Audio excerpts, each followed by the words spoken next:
Okay guys, so in this part we will make a trail, and I don't have any intro, so let's dive straight into it. So in order to make a trail, we will need the material for it. So let's start first with the trail. So I'm saying so too much. We want to add the trail renderer component, and I like to keep it basically in the first project that I made, I kept it on the same game object, so I just added here. But now I'm thinking if I wanted to add it in the child, basically, so we would have a child under our player, and here I will just add the trail renderer. I think in that way it will be easier for us to manage, and it will not be that cluttered, as you can see here. So I think it's the better idea to do it. So let's create a child game object. Let's rename it trail. So I will call it trail.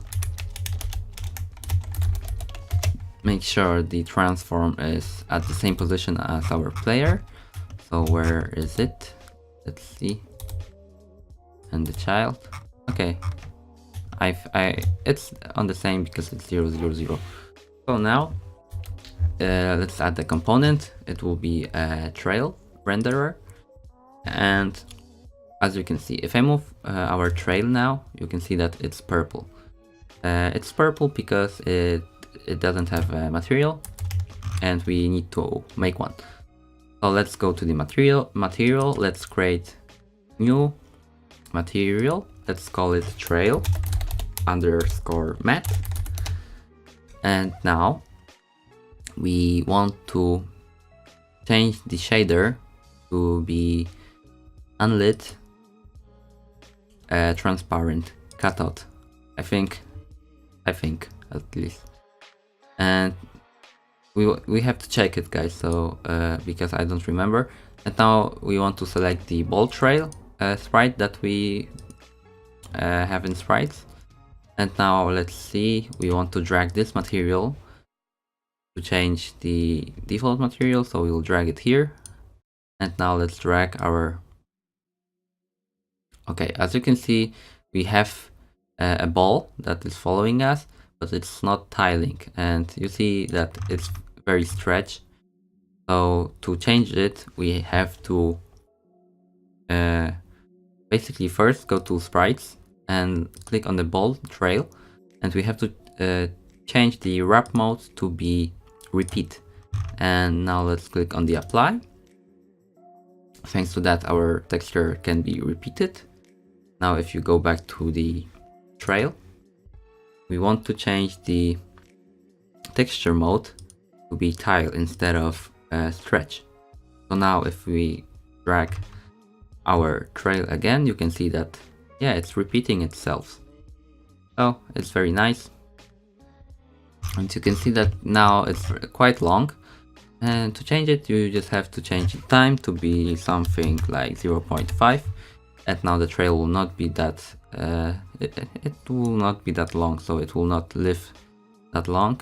It depends on you how long you want it to be. So that's the one thing. I will make it even smaller to be 0.25. Let's see, it's looking nice. And first thing we want to change is the color of the ball. So let's change the color. I want it to be also black. So you can click on this thing and change it to black, and you can click on the end and change the color to be black, but this time we want it to be transparent. And to change the transparency, you have to click on this top mark and change the alpha to be 0. And as you can see, it gives us the gradient that we want. And now if we drag it, it should color it, but it doesn't color it. And the problem is that we have a wrong shader. So let's go to the material and let's change the shader to be a different shader, because this shader it only takes the sprite, original sprite, and we can't change the color of it. So I think we have to change it to be sprites and to make it be diffuse. Or no, it actually can't be diffuse. Give me guys a second. Okay guys, so I found the solution. The shader that you should use is inside particles, and you have to click on the standard unlit. And in the rendering mode, make sure to have a fade, because thanks to that we can fade it away.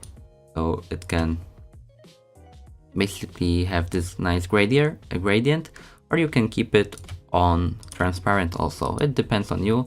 I can't really see the difference, but both works, and this is the most important part. So yeah, I think that is it guys for the trail. Now we just have to see if it works. So let's see. Let's reset its position to be 0, 0 by clicking here, and let's click play. And now if I click it here and I move it, you can see that it has a trail. It's not too long, so we have to fix it. And also you see that if I click on the other place, the trail is snapping to that position, so we have the same problem as from the line. So let's fix the first problem, let's tweak the arguments.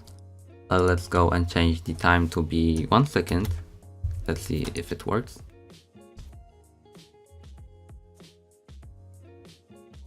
Okay, I think 1 second is too long.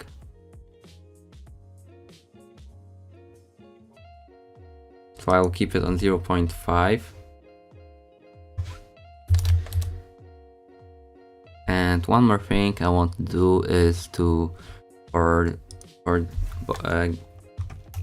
you guys, for the people that want to make the ball smaller, there's a problem with that, because in this way it's very hard to make the ball smaller. So I'll make a trail very long so I can demonstrate.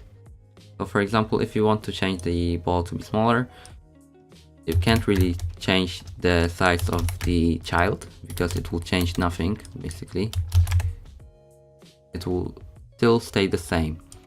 And the only way that you can change the size of the trail is to change the width of it. So as you can see, if I move it that long and I want to change the width, for example here, I will change it to 0.5. You can see that I change it, but you can see that the ball are now stretching, because we only changed the width of it, but we didn't change the height of the ball. So imagine that this is the width. It should be the opposite, but it's not. And the horizontal is the height. And we can only change the width of it, and it's a bad thing. But if you want to, we can have this other approach, the workaround of it. And if you change it to 0.5, it means that we change it, we scale it by 2 down. So now we have to change the height of our ball. So you have to go to the material, and in material you have to change the tiling on the Y, if I remembered correctly, no, on the X to be 2. So if you scale it by 0.5, you have to tile it by 2. If you change the width by, for example, 0.25, it means that you scale it down by 4 times. So you have to go to the material and change it to be 4. And you have to find something that fits you. I think 0.25 is too small, so I will change it to 0.5. And in material, I will change it to be 2. And now it should be working nicely. So let's reset this position and let's see if it works. I also changed the time to be 0.75.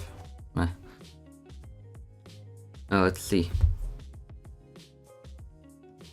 Yeah, I think it's a good number, and also it's a good width of the ball.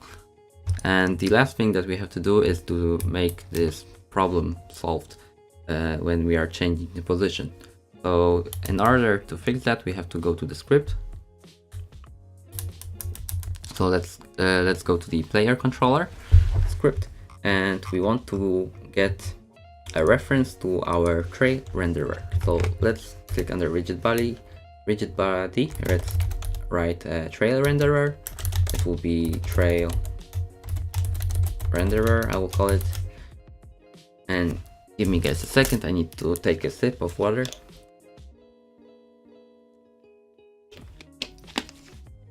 Sorry for that. And now let's go to the get component, and inside get component we will get it, but this time we will not get component. We will not use get component because it's not on the it's not on our game object. We have to use get component in children, so it will get the trail renderer from our child. So now we have a reference to our trail renderer, and to make the line not working when we are teleporting our ball, we have to change the time to be 0, and also we want to make it not emitting, because let's go back to the Unity for a second. You can see that we have this property that it's called emitting, and it's basically, as you can see, it pause and pause trail generation. So when we are teleporting our ball, we will not generate any trail. So let's do that. You know what, guys, I forgot the trail renderer is not supposed to be in this script. It should be in the other script. So let's cut it and we'll paste it inside our player VFX, because the trail is our VFX. So let's go. We don't have a get component method, so let's make one. Let's call get component here, and we will make this function right here.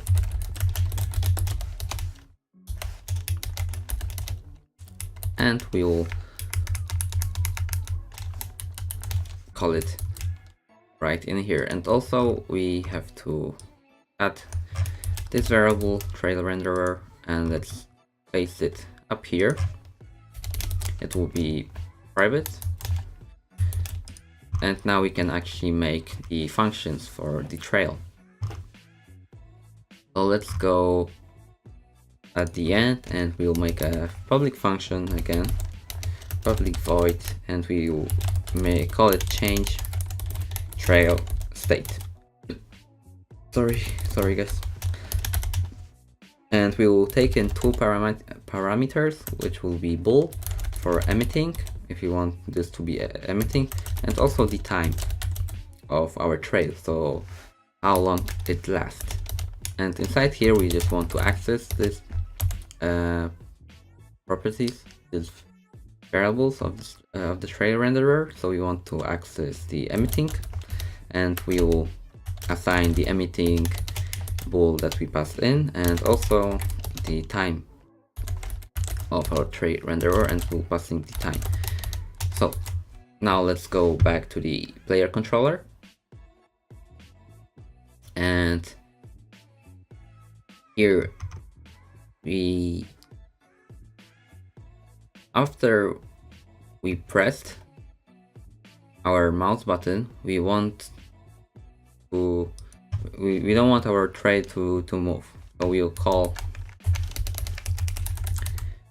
function here. So let's write player VFX, and we'll call change trail state, and we'll pass in emitting to be false because we don't want it to be emitting, and we pass in 0 because we don't want that to live, basically. And when we are releasing our mouse, then we will change the state of our trail. So we'll make it true, and we will pass in the default time that we assigned in the inspector. So I will hard code it in, but you can make it to be a variable, but I don't want to, because I know that this will be a good number, so I'll leave it here. But it's a good idea to make it a public method, public variable here, so you can change it in the inspector. So let's see if it works.